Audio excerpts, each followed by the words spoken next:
was focusing on various approaches of studying leadership, which perspective or approach made the most sense to you, and then think about your own beliefs and about leadership and how leaders can motivate followers. Out of that, I thought the relational approach made the most sense to me, because leaders are only as strong as their followers and the people who are supporting them, and actually giving them the chance to lead and make a change. And then I related that back to last week's reading. We talked about the follower communication styles and the engaged followers, and just how leaders have to rely on their followers and have that good communication with them to be able to actually get somewhere or make a change. So that was the one that made the most sense to me. Same. I agree with you, Crystal, because I chose also relational leadership, because I feel nowadays in the 21st century, this traditional past leadership styles, such as, task-oriented, functional, situational traits, it's not going to work. And organization needs to change this top-down hierarchy in order to achieve more success. Have you heard about Zappos? And how they have their structure there? They don't even have managers anymore. They have circles, and you can exclude, and it's a lot of things based on relationships. Yeah, so I think this is way to go with the nowadays systems. So that was my thought. Yeah, the one I chose that kind of made the most sense to me, not necessarily one that I would approach myself, but I did the situational one, because kind of looking at it from the aspect that if you have a high level of confidence in a situation, in your skills and your abilities, then you will be more likely to take on a leadership role in that kind of situation, versus if you were the least experienced person in the room, you're probably not going to put out the effort to take on a leadership role. So I thought that was why that one was a little bit easier to understand. Because if you have the skills, the knowledge, and the experience, you're going to have a higher ability to be a successful leader versus going in blind and being well, I don't know what I'm doing, but I'm here to lead you guys and hope for the best. So that's why I chose situational. Yeah, and that one can kind of really relate back to the relational one, because part of it was the path goal theory, and that one talked about how the leaders play an important part in influencing their followers, and the desirability of them wanting to go ahead and actually do their work and stay active with it. And that was the second one that I was thinking of. That makes sense. If you can be a leader in certain situations, sometimes you can be a really good leader because you have that confidence or have those skills in this situation versus maybe not in this one, Yeah. And that was also my second choice. Traits was all back over there, all smooth. Yeah. But the situational is, I think it's used nowadays even more. We're kind of going towards this relational leadership, but widely used is situational. So we're kind of going towards that transition. But like you said, that was my second one, and yeah, I was just gonna mention that yes, nowadays that one is more wide, I think, than just relational leadership. Yeah. And I feel one of the reasons why I chose the relational approach as the one that made the most sense, or I actually would approach in a leadership position, is just there's the leaders, and we talked about last week how the difference between managers and leaders, and how sometimes even if they have those skills, they might not be the best in certain situations, or be the best at influencing and leading their followers, or actually caring about them, because you have to have that sense of relationship with the people that you are leading to make them actually want to listen to you and do what you're saying, and have that own sense of, I'm going to go out and I'm going to do this for this person, you know? Mm-hmm.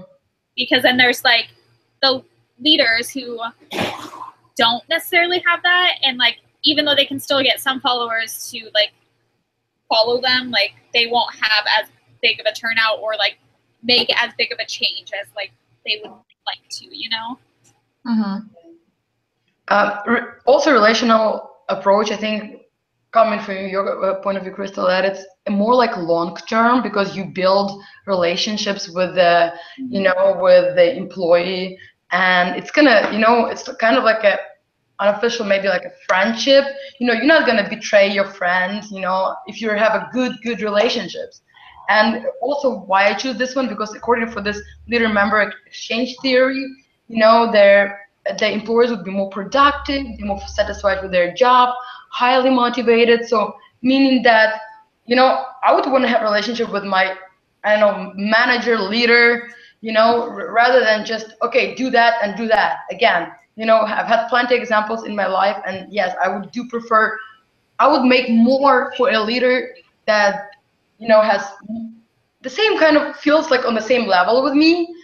I would want to give back. I would want to, you know, produce more, like do things more better than just for the other one, the task one. You know, like that's that. You know, okay, I'm gonna punish you if you're not gonna do that. You know, I'm gonna reward you if you're gonna do that.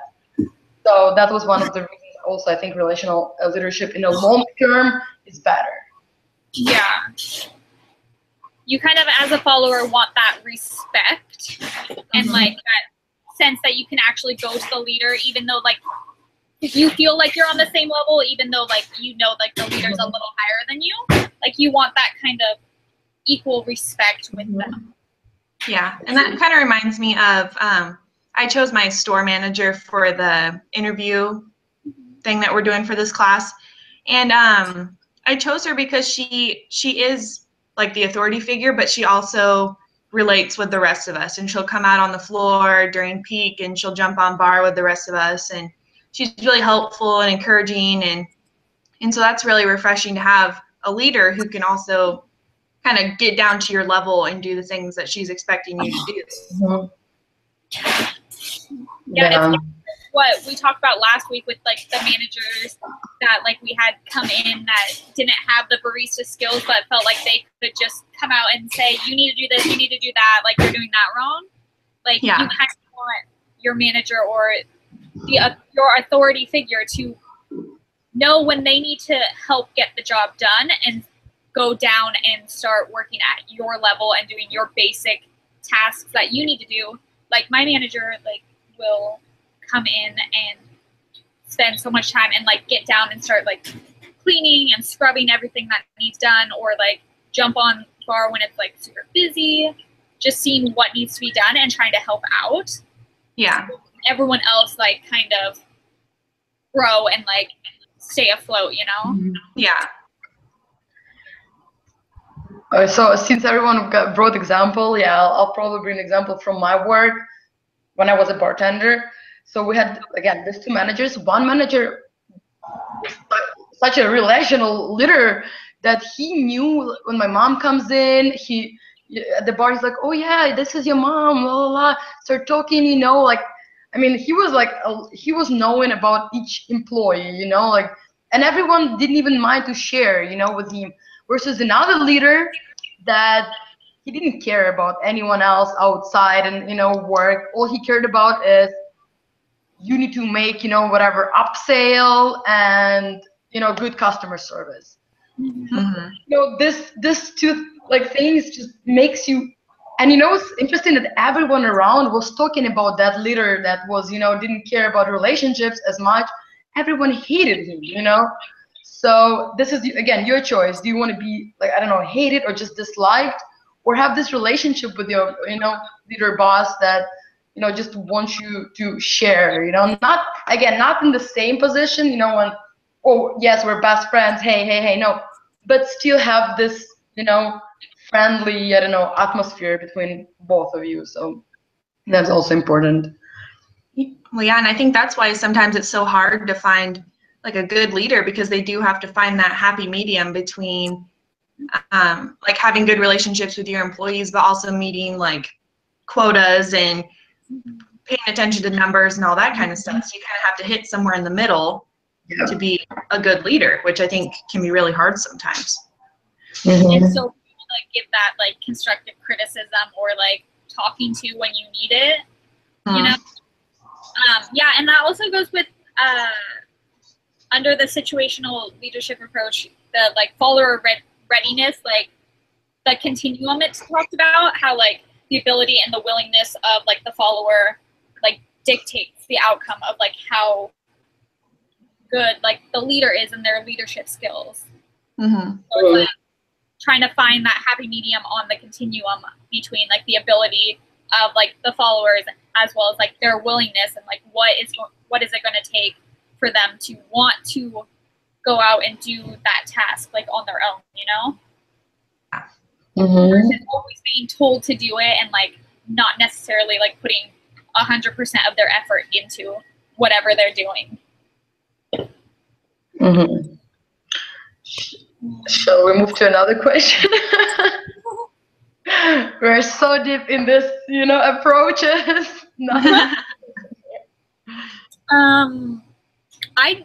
When I read the traits approach, I was just like, really?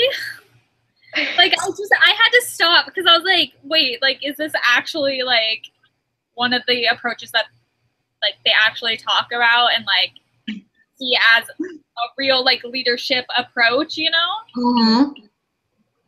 I was like, yeah, people can have the traits, but I feel like that's where like how we talked about like the difference between leaders and like managers, like is like this approach is like managers can have some of the traits, but they might not have that full-on leadership or relational like abilities.